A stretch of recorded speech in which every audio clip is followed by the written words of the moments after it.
ರಾಜ್ಯ ಸರ್ಕಾರಿ ನೌಕರರು ಹಲವು ವರ್ಷಗಳಿಂದ ಸರ್ಕಾರಕ್ಕೆ ಮನವಿ ಮಾಡುತ್ತಿದ್ದ 7ನೇ ವೇತನ ಪರಿಷ್ಕರಣೆಗೆ ಇನ್ನೂ ಮುಹೂರ್ತ ಕೂಡಿ ಬಂದಂತೆ ಕಾಣುತ್ತಿಲ್ಲ. ಇತ್ತೀಚೆಗೆ ರಾಜ್ಯ ಸರ್ಕಾರದ ನಿವೃತ್ತ ಮುಖ್ಯ ಕಾರ್ಯದರ್ಶಿ ಸುಧಾಕರ್ ರಾವ್ ಅಧ್ಯಕ್ಷತೆಯ ಆಯೋಗ ಶೇಕಡಾ 27ರಷ್ಟು ವೇತನ ಬೇಡಿಕೆ ಜೊತೆಗೆ ಇತರ 30 ಬೇಡಿಕೆಗಳನ್ನು ಜಾರಿಗೊಳಿಸಬೇಕೆಂದು ವರದಿಯನ್ನು ಸರ್ಕಾರಕ್ಕೆ ಶಿಫಾರಸು ಮಾಡಿದೆ. ಇದಕ್ಕೆ ಪ್ರತಿಕ್ರಿಯಿಸಿರುವ ಮುಖ್ಯಮಂತ್ರಿ ಸಿದ್ದರಾಮಯ್ಯ, ವರದಿಯನ್ನು ಆರ್ಥಿಕ ಇಲಾಖೆಗೆ ನೀಡಲಾಗುವುದು. ಇಲಾಖೆಯಿಂದ ಕೂಲಂಕುಷವಾಗಿ ಪರಿಶೀಲಿಸಿದ ನಂತರ ವೇತನ ಹೆಚ್ಚಳದ ಬಗ್ಗೆ ಸರ್ಕಾರ ಸೂಕ್ತ ಕ್ರಮ ಕೈಗೊಳ್ಳಲಿದೆ ಎಂದು ಮಾಹಿತಿ ನೀಡಿದರು. ಇಲ್ಲಿ ಗಮನಿಸಬೇಕಾದ ವಿಷಯವೆಂದರೆ ವೇತನ ಹೆಚ್ಚಾಗುವುದೋ ಇಲ್ಲವೋ ಎಂಬುದು. ಒಂದು ಮಾಹಿತಿ ಪ್ರಕಾರ ವೇತನ ಹೆಚ್ಚಳ ಸಿದ್ದರಾಮಯ್ಯ ಸರ್ಕಾರಕ್ಕೆ ಕಷ್ಟ ಸಾಧ್ಯ. ಒಂದು ವೇಳೆ ವೇತನ ಹೆಚ್ಚಳ ಮಾಡುವುದಾದರೆ ಈಗಲೇ ಘೋಷಣೆಯಾಗುತ್ತಿತ್ತು. ಏಕೆಂದರೆ ಈ ಸರ್ಕಾರಿ ನೌಕರರ ವೇತನ ಹೆಚ್ಚಳ ಲೋಕಸಭಾ ಚುನಾವಣೆಗೆ ದಾಳವಾಗಿ ಬಳಸಿಕೊಂಡು ಪ್ರಚಾರ ಗಿಟ್ಟಿಸಲು ಸೂಕ್ತ ಸಮಯವಾಗಿತ್ತು. ಆದರೆ ಈ ಸರ್ಕಾರಿ ನೌಕರರ ವೇತನಕ್ಕೆ ಸಿದ್ದರಾಮಯ್ಯ ಸರ್ಕಾರದ ಬಳಿ ಹಣವಿಲ್ಲ. ಗ್ಯಾರಂಟಿ ಯೋಜನೆಗೆ 52,000 ಕೋಟಿಗೂ ಅಧಿಕ ಹಣ ಬೇಕಾಗುತ್ತದೆ.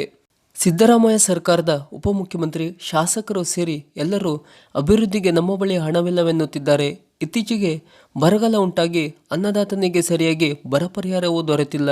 ಈ ಬಗ್ಗೆ ಕೇಳಿದರೆ ಕೇಂದ್ರದಿಂದ ಅನುದಾನ ಬರಬೇಕು ಎನ್ನುತ್ತಿದೆ. ಇನ್ನು ಸರ್ಕಾರಿ ನೌಕರರ ವೇತನ ರಾಜ್ಯದಲ್ಲಿ ಒಟ್ಟು 5 ಲಕ್ಷಕ್ಕೂ ಹೆಚ್ಚು ವಿವಿಧ ಸರ್ಕಾರಿ ನೌಕರರಿದ್ದಾರೆ. ಸುಧಾಕರ್ ರಾವ್ ನೀಡಿರುವ ವರದಿಯಂತೆ ಇವರೆಲ್ಲರಿಗೂ ಭತ್ಯೆ, ಪಿಂಚಣಿ, ಸಮವಸ್ತ್ರ ಭತ್ಯೆ, ಸಾರಿಗೆ ಭತ್ಯೆ, ಆರೋಗ್ಯ ಸಮಸ್ಯೆ, ವೇತನ ಸಹಿತ ರಜೆ, ಮನೆ ಬಾಡಿಗೆ ಭತ್ಯೆ, ವಿಮಾ ಯೋಜನೆ, ದಿನಭತ್ಯೆ ಹೀಗೆ 10 ಬೇಡಿಕೆಗಳನ್ನು ಶಿಫಾರಸು ಮಾಡಿದ್ದು, ರಾಜ್ಯ ಸರ್ಕಾರ ಇವೆಲ್ಲವನ್ನು ಯಥಾವತ್ತಾಗಿ ಜಾರಿ ಮಾಡಿದರೆ 17,440 ಕೋಟಿಗೂ ಹೆಚ್ಚು ಹಣ ಬೇಕಾಗುತ್ತದೆ. ಈಗ ಇರುವ ಬಜೆಟ್ನಲ್ಲಿ ಇಷ್ಟು ಹಣವನ್ನು ಹೊಂದಿಸುವುದು ಕಷ್ಟ ಸಾಧ್ಯ.